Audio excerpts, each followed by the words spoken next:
Hey there, everybody. I am doing a really fun idea. I hope it goes well.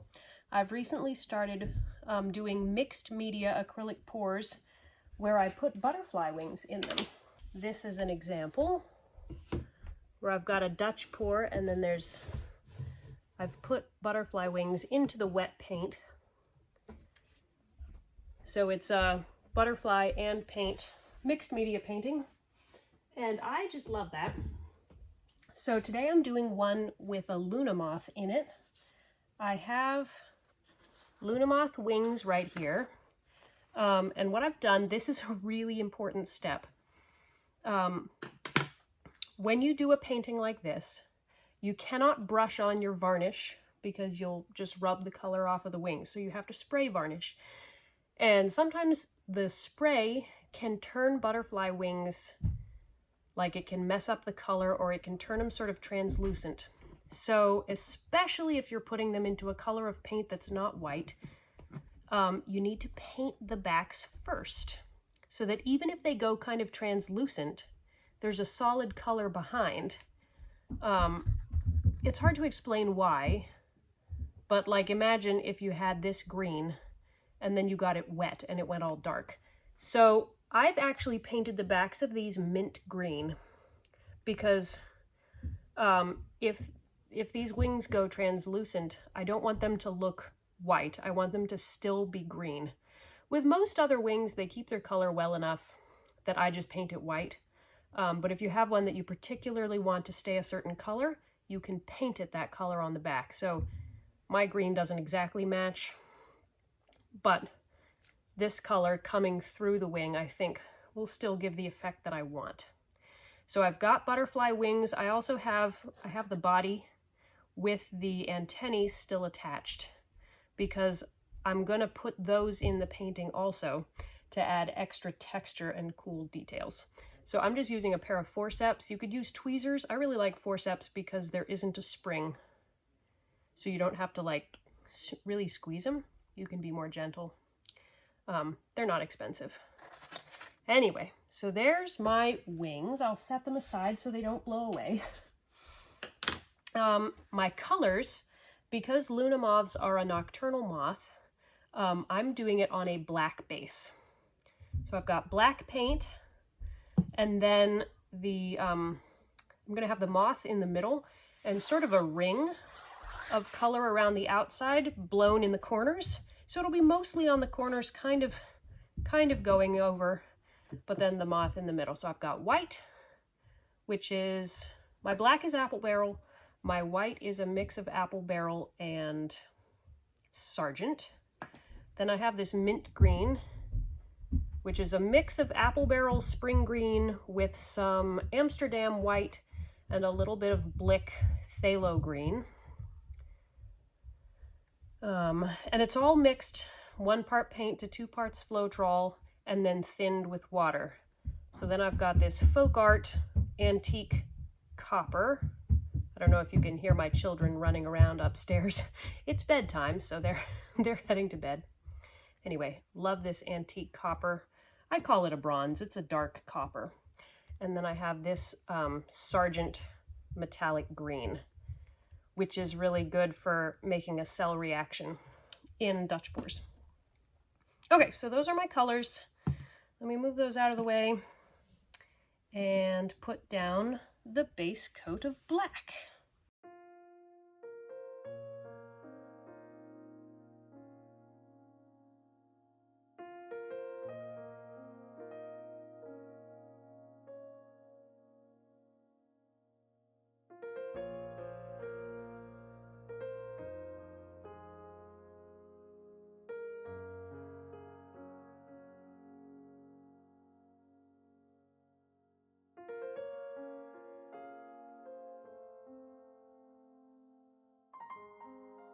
So the moth is going to be right here in the middle. So I'm not doing a strictly Dutch pour with a blow dryer for the outside. I want it to be just blown with my mouth because if you use the blow dryer, it kind of goes everywhere, and I want it to be kind of controlled, small designs. So I'm going to start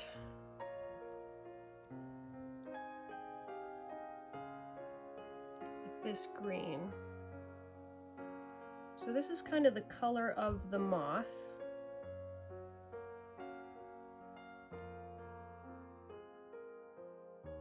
And now I'll do a little bit of this metallic copper. I don't want tons of it. Just enough that it's not totally mint green. Now we'll add a little white. I don't want tons of white either. Oops.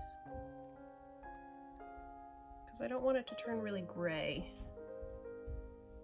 But I do feel like if you have a painting on black, oops, and you don't have at least some white, it just doesn't get that brightness. There's no, I don't know, they look kind of dull if they don't have just a little bit of white to show kind of the high points. Then I'm going to do just a little bit more of this green, because that's the color that I want to be predominant. And then my metallic green.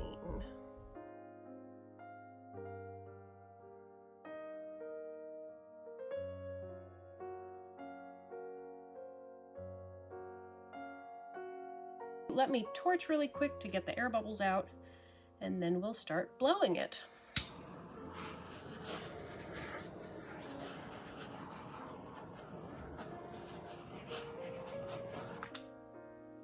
Okay. Here we go. Exciting.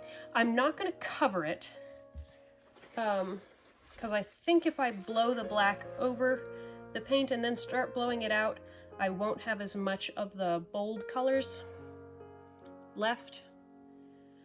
So I want to leave some solid in the middle. Okay, here we go.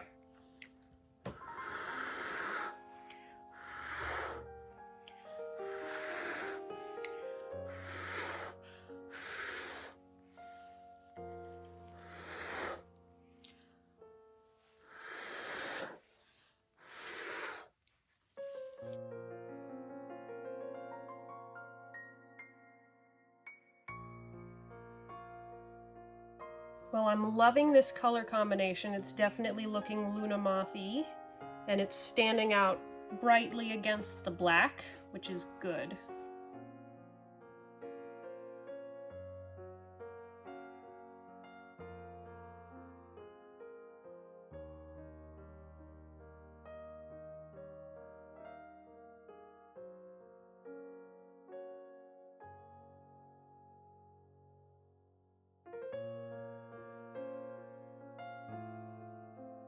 Very, very cool. It's interesting, I have more white up here and more copper down here. I mean, the colors were there all around, so just interesting how that turned out. Okay, let me pop a couple air bubbles. I'm loving it. There's plenty of space for the moth. I think it'll be perfect. I just have to make sure that it's balanced. Like right now there's way more color over here than in the other corners, but I don't want to get rid of it because it's pretty. Let me just add a tiny bit of white over here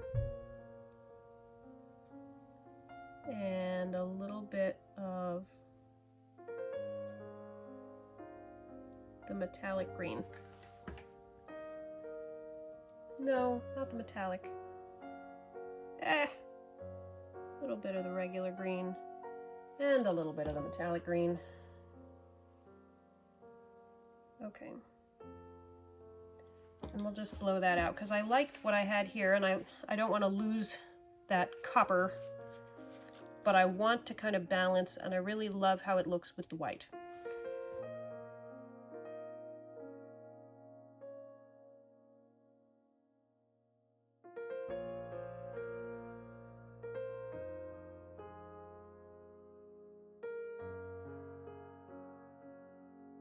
Okay, so that adds some more brightness over in this corner.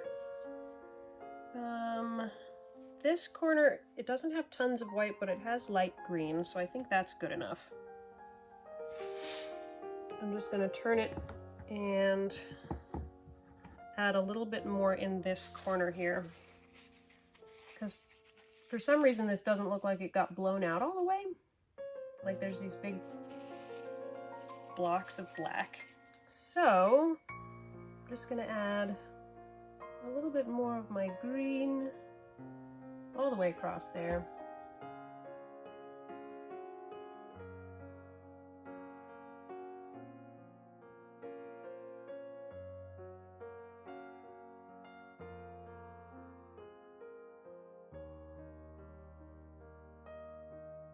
Now I'm just looking to see if there's any places that look awkward. There's some little flecks of white paint up there. There's places where colors have splattered into the black, which I don't like. Okay, this is so great. Okay, now I just have to pick what's the bottom. It's really hard to tell from this perspective what's going to look most balanced. So I could have the two white corners at the top, and that would balance. Or I could have the brown at the bottom. Or I could blow off a bit of this brown.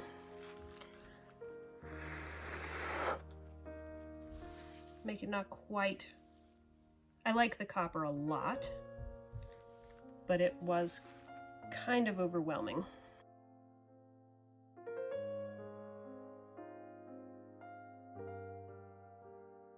One of the reasons I love fluid paintings is it's less about, you know, brush painting the details in, and it's more about a feel for color and flow and balance. So it's really important to have a balanced design that when you hang it up, you don't go, oh, this feels lopsided. There we go. So that has counteracted some of the brown heavy that was on this side. Great. So I think I'm going to turn it my direction. Because I have lots of white in these two corners, that's going to be the top. Oh, this is looking so cool. I can't wait to show you a close-up. Okay, so the next step, that went so fast. Ha, super happy. So the next step is a little tricky because you have to add the butterfly wings into the wet paint and try to have them kind of centered and looking good together. So what I'm gonna do to start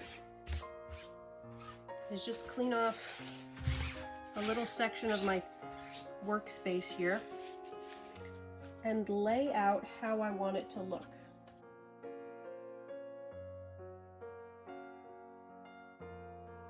Now you can't see this super easily, but I have my wingtips kind of touching each other. And there's some space here at the bottom. Yeah, you can't see that at all. Anyway, I'm just getting it in my mind, kind of how big it is. So where it's gonna sit. This is always the nerve-wracking part because once it touches the paint, you can't really go back from there. Because if you try to pick it up and start over, paint will go everywhere and get on the front side of the wing. So you have to be really careful with this part. Okay.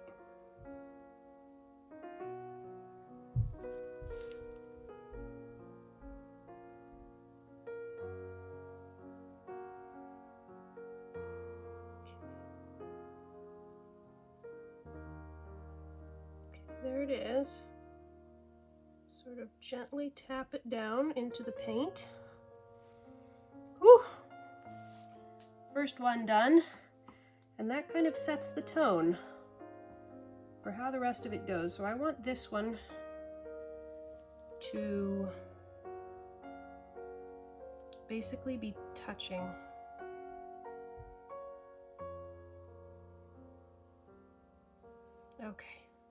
Yes. Good.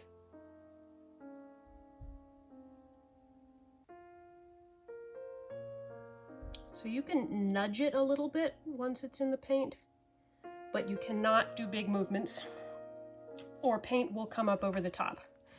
And that's not good for anybody. Okay. I'm gonna do this one from the side. Help.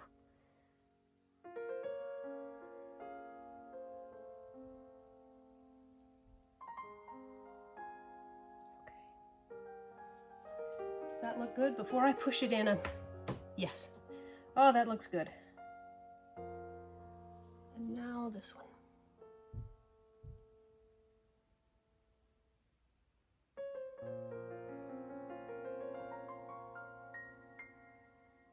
And just push it down a bit so the wings fully contact into the paint. Oh, that looks great. Oh, happy with that. Okay, and the final step, oh, I forgot. I want to torch this to see if I can bring up any cells. Just careful not to torch your butterfly.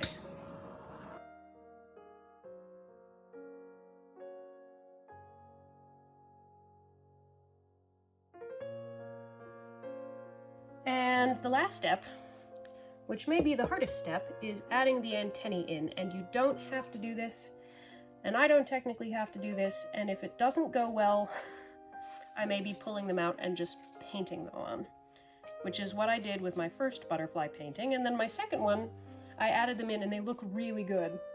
But we'll see how this goes. So I'm just getting them set in my hand.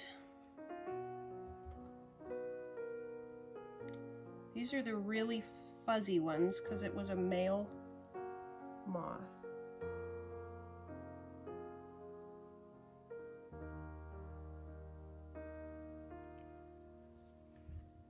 Okay, there it is. It's kind of soaking up the paint. I may have to paint over and add color to these later, but they do show the texture.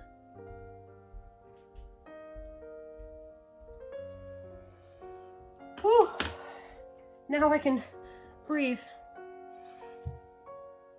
Yes, they are sort of absorbing down into the paint just because they're so feathery.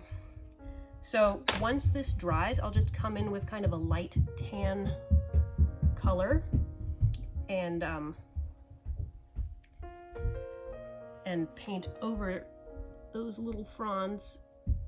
Okay, they've shifted a bit. Man, they've like disappeared into the paint. But I promise, when the paint level goes down, the texture will still be there. So it pays off. Okay, I am happy with this, and it's time for me to give you a close-up. Isn't that just stunning? So first of all, there's the moth. You can see the antennae have just kind of disappeared in there, but you can still see the texture. So here on the edges of the wings, you can see they've kind of gone dull. That's just because I didn't fully paint the backs of those, so the black paint is sunk in. But look at the lacing that I got from this. Sorry, you're getting the reflection of my ceiling, but it's just gorgeous. So pretty. I can't wait to see how this one dries. Thanks for watching. I'll show you when it's dry. So here's the dried painting. It dried really well. None of these designs ended up warping or anything, so that's good. Gorgeous, gorgeous. Here's the moth. So as you can see, I've painted a body in there, which was white, and then I just textured in a little bit of green. And then I used the metallic copper to connect the two wings. And I also put the metallic copper on those antennae, which They did turn quite black, but you could see all the texture, so very cool now. There were a couple spots on the wings that got black paint on them, so I just matched the color as best I could and touched up those spots with paint. If you're curious to know how I varnish my mixed media butterfly pieces, you can click this link that's popping up and just skip to the end of the video to watch the varnishing process. Thanks so much for watching this painting video. I will see you for the next one. Bye!